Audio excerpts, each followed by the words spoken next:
Hi students, इसमें हम बात करेंगे क्वेश्चन नंबर 4 की of chapter 1 that is nutrition in plants.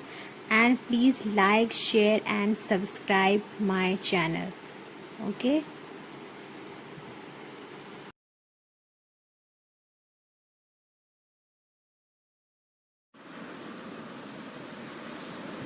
अब बात करते हैं क्वेश्चन नंबर 4 की। Give a brief description of the process of synthesis of food in green plants. जो ग्रीन प्लांट्स होते हैं, क्वेश्चन में पूछ रहा है कि जो ग्रीन प्लांट्स होते हैं उसमें उनका खाना तैयार करने का सिंथेसाइज ऑफ फूड, भोजन को जो बनाने का प्रोसेस है वो किस तरह से होता है, उसकी प्रोसेस को पूरा डिस्क्राइब करना है आपको। यानी जो सिंथेसिस ऑफ फूड है, भोजन को तैयार करने की जो प्रक्रिया है, जो प्रोसेस है, किनका ग्रीन प्लांट्स में किस तरह से होता है, वो आपको इस क्वेश्चन में डिस्क्राइब करना है। ओके,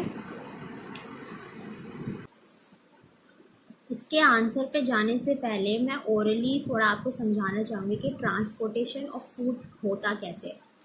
क्या होता है कि सोइल में जो मिनरल्स होते हैं और वाटर उसे एब्जॉर्ब कर लेती हैं रूट्स के थ्रू ये सारे मिनरल्स ट्रांसपोर्ट होते हैं और ट्रांसपोर्ट होकर ये इसकी स्टेम और ब्रांचेस में जाती है और ब्रांचेस के थ्रू ये पहुंचते हैं लीव्स पर। और आपको पता है लीव्स में तो पोर्स होते ही हैं, जो कि लीव्स में तो पोर्स प्रेजेंट्स होते ही हैं जो क्या करते हैं, कार्बन डाइऑक्साइड को एयर से लेते हैं, ट्रांसफर करते हैं। फिर इसके बाद इन लीव्स पे जो एक पिगमेंट होता है जिसके बारे में हमने पहले ही बात करी थी, दैट इज क्लोरोफिल, वो लाइट एनर्जी को कैप्चर करता है। इस तरह से ही फिर फोटोसिंथेसिस की प्रोसेस होती है। जो कार्बन डाइऑक्साइड जो कि एयर से लिया गया है, वाटर जो कि रूट्स के थ्रू सोइल से हमें मिला था, वो मिलकर सनलाइट की हेल्प से, सनलाइट हमें किससे मिली है, क्लोरोफिल से, क्या देते हैं, carbohydrate plus oxygen. Carbohydrate is a food. Okay, इस तरह से transportation of materials, transportation of nutrients from soil किस तरह से होता है, ये मैंने आपको थोड़ा ओरली इस डायग्राम के थ्रू बताया। चलिए अब इसके आंसर की बात करते हैं। इसका आंसर आपको पेज नंबर 1 पे मिलेगा, राइट हैंड साइड पे,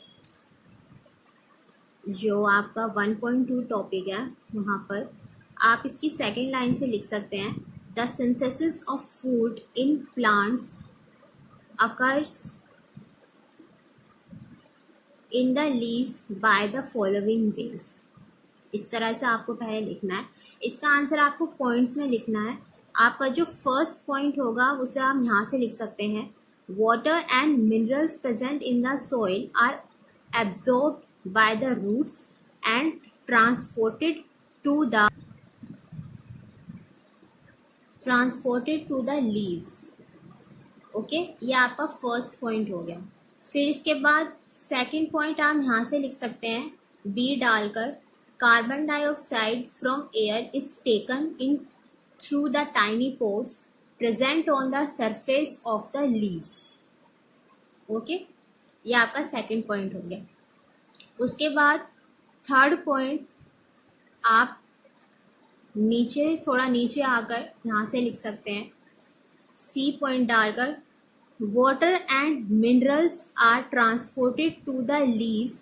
फिर यहाँ से लिखना है, throughout the root, the stem, the branches and the leaves.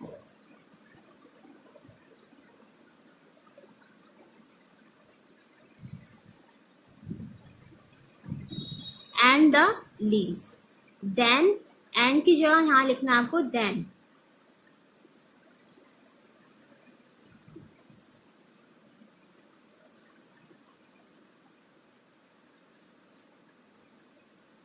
then they form a continuous path to reach the leaf. Okay.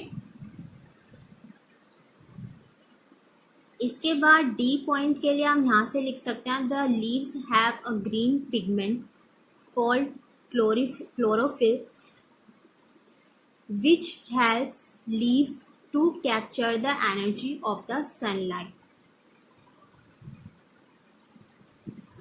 Then इस सनलाइट तक मार्क करने के बाद आप यहाँ से लिखना then it is used to synthesize food from carbon dioxide and water. Water तक मार्क कर लीजिए पहले. वाटर तक मार्क करने के बाद आपको लिखना है, ये 2 लाइन आपको बस ऐड करनी पड़ेगी. This process of food synthesization is called photosynthesis. वो 2 लाइन ऐड करने के बाद आपको फिर से एनसीईआरटी पे आना है, पेज नंबर 3 पे, और